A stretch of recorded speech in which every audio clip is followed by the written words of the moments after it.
Hello and welcome to the DeHart house. My name is Alicia and I'm your host of this crafty channel here on YouTube.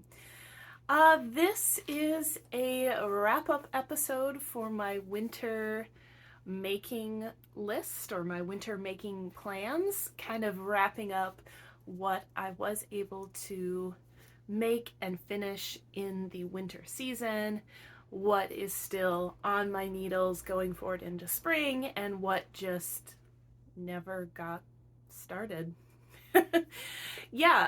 So this video is basically a follow-up to my winter knit list video, which I'll put a link to, and I'll see if I can figure out how this works.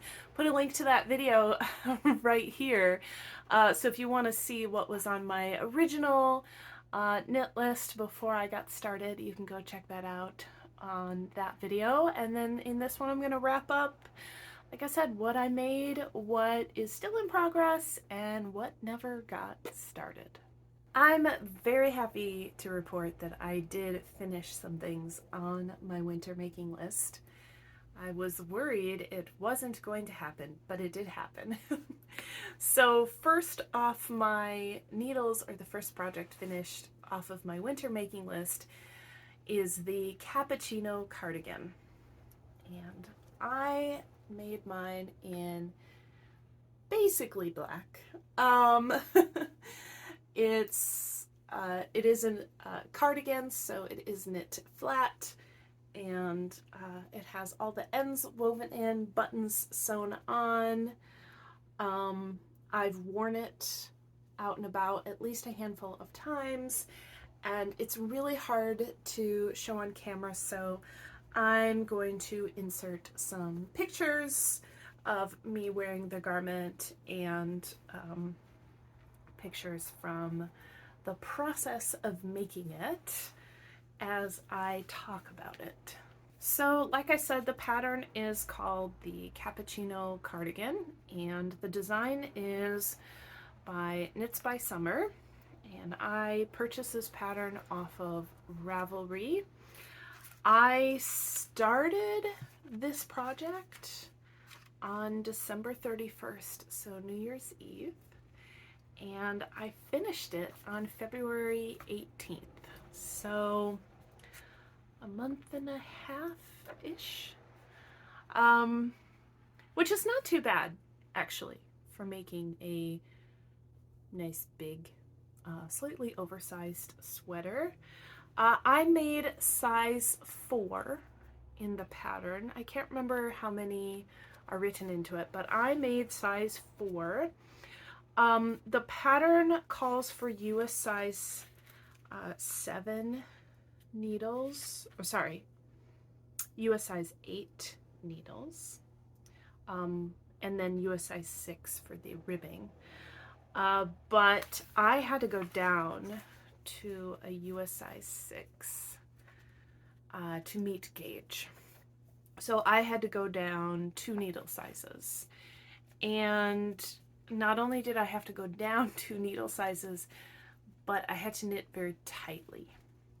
So the stitches were tight around the needle, which is not how I usually like to knit.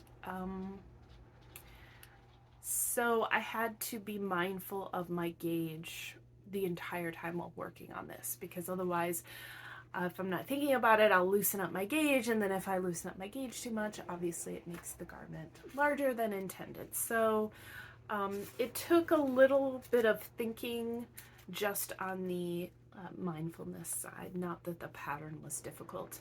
In fact, I found the pattern very easy to read and follow along with, so I would recommend it.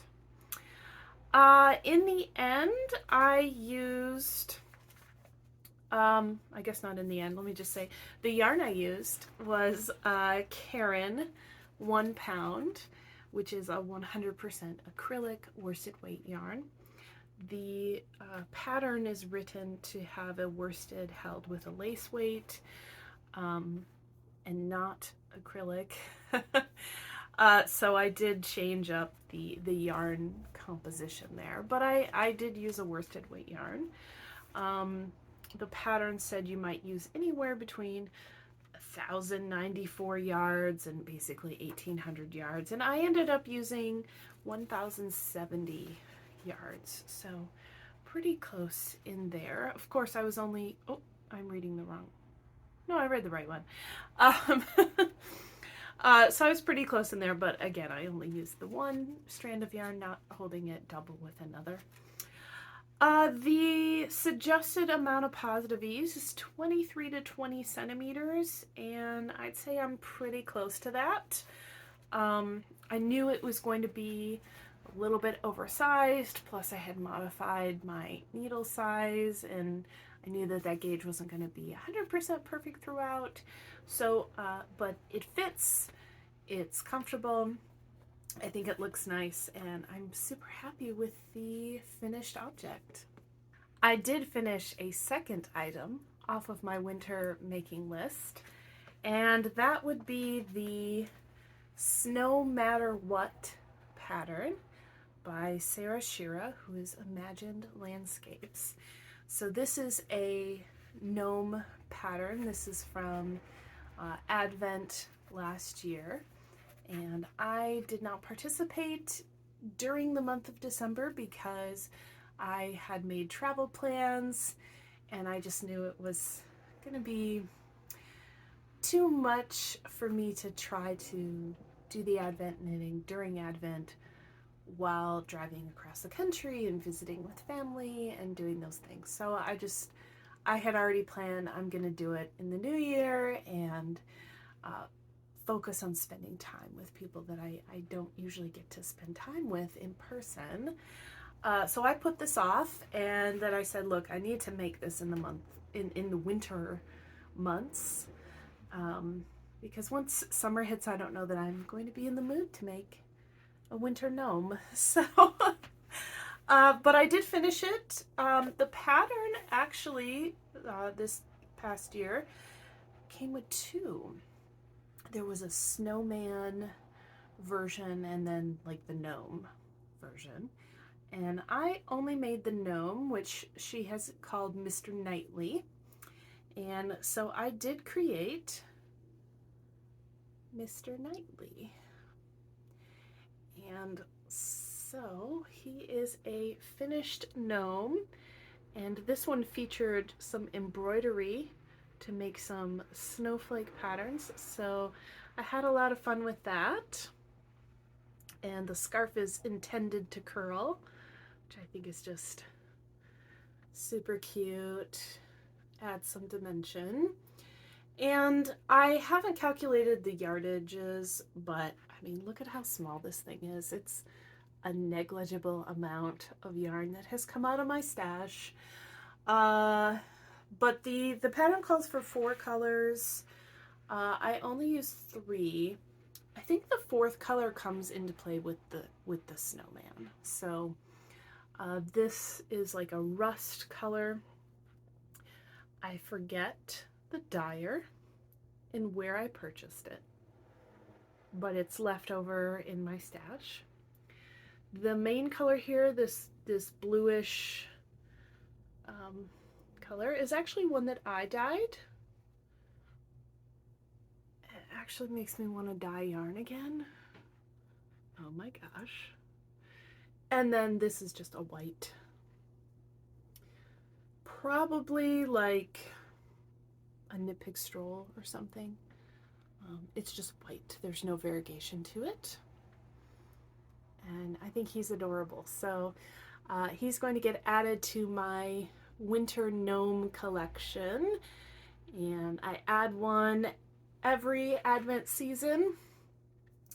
So I'm up to 4. I'm up to 4 winter gnomes. So I've knit 4 of Sarah's mystery knit along gnomes during Advent, and I find that lots of fun. So this is a pattern again that I purchased off of Ravelry. It calls for 4 colors. I only used 3, but I also only made half of the pattern. The pattern calls for US size 1 knitting needles and US size 1.5 but I just did everything on US ones because I'm lazy, and it turned out fine. I used a very small amount of yarn from my stash, so I don't know if I'm even going to calculate those yardages. I probably will because I went through the bother of weighing my yarn ahead of time, but a very, very small amount of yarn has come out of my stash. I would really like to say that I finished a third item off of my list, but I did not. I have some in-progress projects from my winter makes, and one of those projects that's still in progress, I had added some snow-inspired hand-spun socks. And so I did spin the yarn.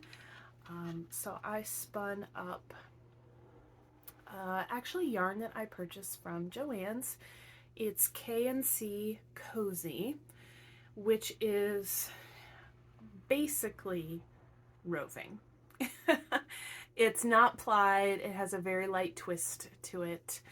And what I did is I spun it down into a 2-ply fingering weight yarn. And this is the colorway it came in. I don't have it written down, but it's basically white with some gray and black, like almost tweedy bits. And I just thought it kind of looked like snow, a little bit of dirt on it. And I also spun up just a little bit of green so that I could do some color work. And so I have made it this far.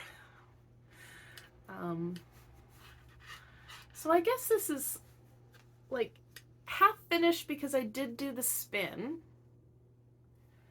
And I'm almost finished with the first sock. And I would be finished, except, so I took this pattern from I have a free pattern on Ravelry called the Tenenbaum stocking, and it's got these trees all over it. And I will say that pattern is much larger. The trees are larger. It's written for worsted weight yarn, and this is fingering weight. So I started out following that chart exactly, and a couple things. One, I did not like the size of the trees. The size of the trees were really big. I think I sized it down. I think this is more appropriate. Number two, I couldn't put the sock on over my foot. I mean, I had knit the leg and did a try on, and I couldn't get it past my heel. It could go up my foot, but then I couldn't get it past my heel, which of course isn't going to work. So I was like, okay, well, not a huge fan of the chart sizing on this with the smaller yarn anyway, so I guess I'll rip it out and I will start over. So I ripped it out completely, and I cast on a few more stitches.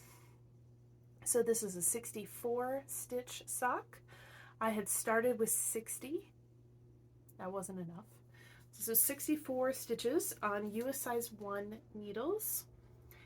And this is better. This does go over my heel. After I finished the color work, I did a try on. It's pretty tight to go over my heel, but it goes over my heel. Heel flap and gusset with slip stitches in here, and then a garter stitch edge, and then just plain stockinette down for the foot. So I'm in the easy part. I'm past the color work. The rest of the sock is just going to be in this white with black speckled yarn, and I think my hand spun is looking amazing. I love it so much. I had a lot of fun spinning the yarn, but I'm not in love with my color work. It just looks, the seam is here, so of course the chart is all janky right here, but Magic Loop is definitely not the best for color work on socks. I just, whatever. I'm not super happy with how this has turned out, which means I'm not super motivated to finish this, but I will persist. I will persist. So I will keep working on these. This sock will be easy to finish. It's just in the plain white, no color work, and then I can cast on the second sock. So I did finish the spin. That was very fun. I did have fun playing around with modifying the chart to make smaller trees and fit more of them in, but the execution of my color work is not the greatest. So I will probably, I think I bought a 9-inch circular in US 1, and I'll have to check my drawer that has my knitting needles in it. I'll have to check. If I have, then what I will do is I'll do the cuff in Magic Loop, and then when I get down here to the color work, I'll switch to the 9-inch circular so that all my stitches are on one continuous round thing and I'm not dealing with the Magic Loop thing. And I'll see if that improves my color work. That will motivate me to work on the second sock, actually. So, yeah, it's not finished. It's still in progress. I had some hiccups along the way. It didn't quite go as planned. So I would be much further along had it worked out fine the first time. Also still in progress is another item from my winter making list, and that would be the Driftwood by Isabel Kramer, which is a free pattern on Ravelry. And this is a pattern that has been in my library for several years. I attempted to make this back when I was a grad student and utterly failed because I didn't know how to check gauge. Guess what, y'all? I gotta rip this sucker out because my gauge is messed up. I am so frustrated because I made a lot of progress.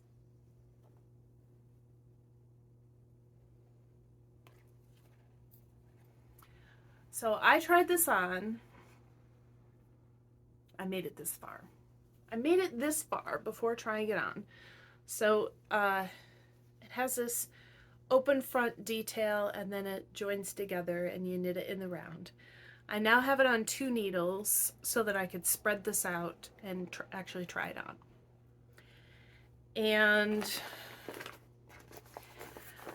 I'm so mad at myself. I'm so mad. I need to actually measure my gauge and see, was it my gauge? Because I was thinking very hard about it. Very similar gauge to the cappuccino cardigan, and I'm using the same yarn. I've got Karen 1 pound in white, and I've got the leftover dark gray mix is what I'm using for the black stripes. US size 6 needles. I should be getting the same gauge, so I'll actually measure that to see, did I just pick the wrong size, or is my gauge off, or both? But the pattern recommends 1 to 2 inches of positive ease. I have 12.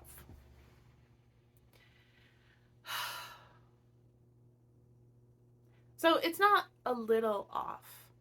I tried this on and I was like, dude, I look huge. I look huge in this thing. I'm already feeling like a big lady. And then I put this on and I feel like a hot air balloon. So I'm upset because I should have tried this on a lot sooner for one, because I was thinking this seems a little on the large size, but I'll just trust that everything's working out fine. And no, it's huge. So I need to rip this completely out and start over.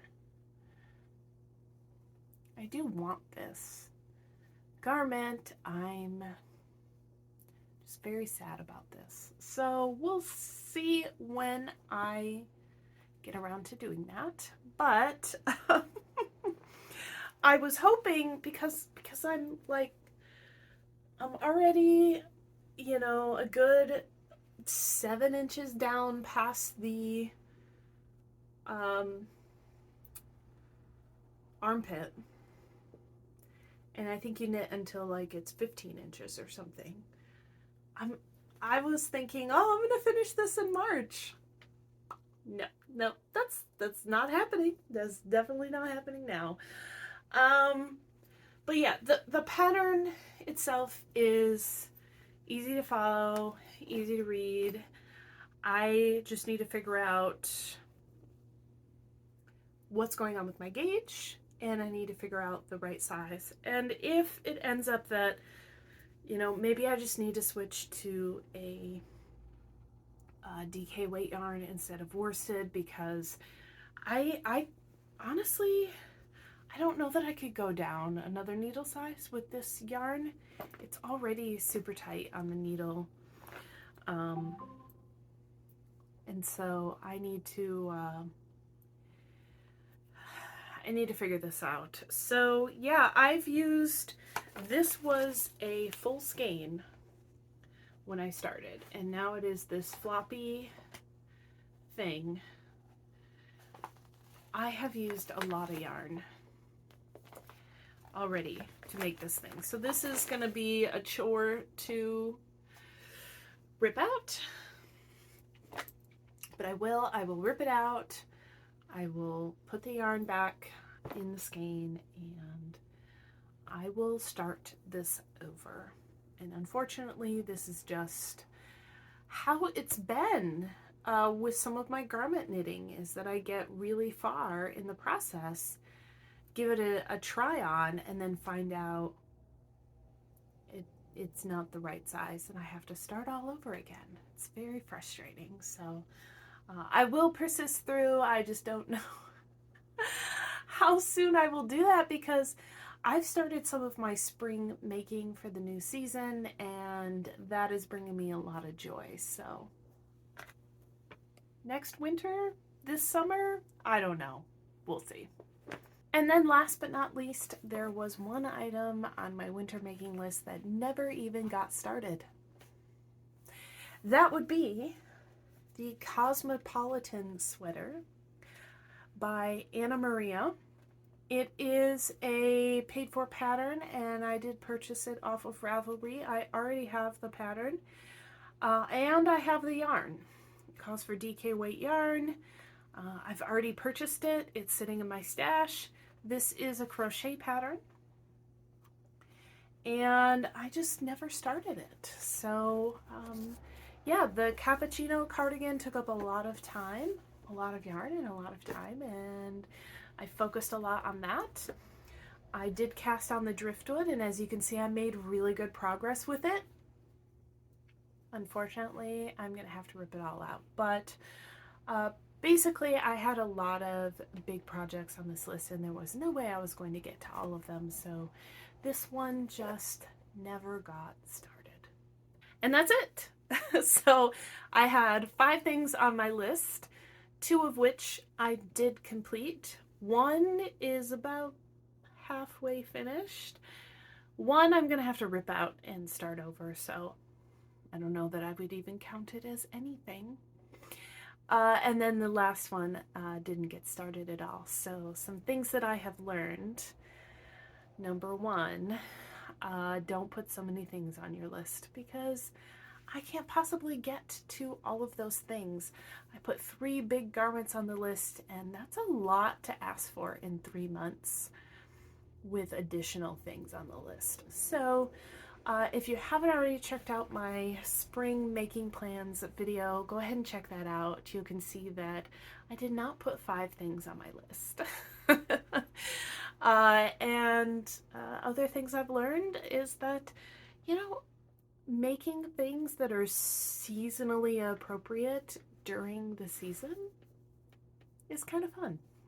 So I'm enjoying this little experiment with these seasonally inspired making plans and trying to achieve those goals. And I hope that you're having fun watching me succeed and fail in this process. And if there are things that you had planned to make in the winter and you did finish them or didn't, I'd love to hear about it in the comments down below. Whatever you feel comfortable sharing. I'd like to have the chance to get to hear from you all and see what you were up to and what you were able to make. It inspires me and I like hearing about those things. So thanks for joining me for this little video, and I hope to see you next time. Until then, I hope you stay safe, stay healthy, and you enjoy your crafts, whatever they may be. Bye.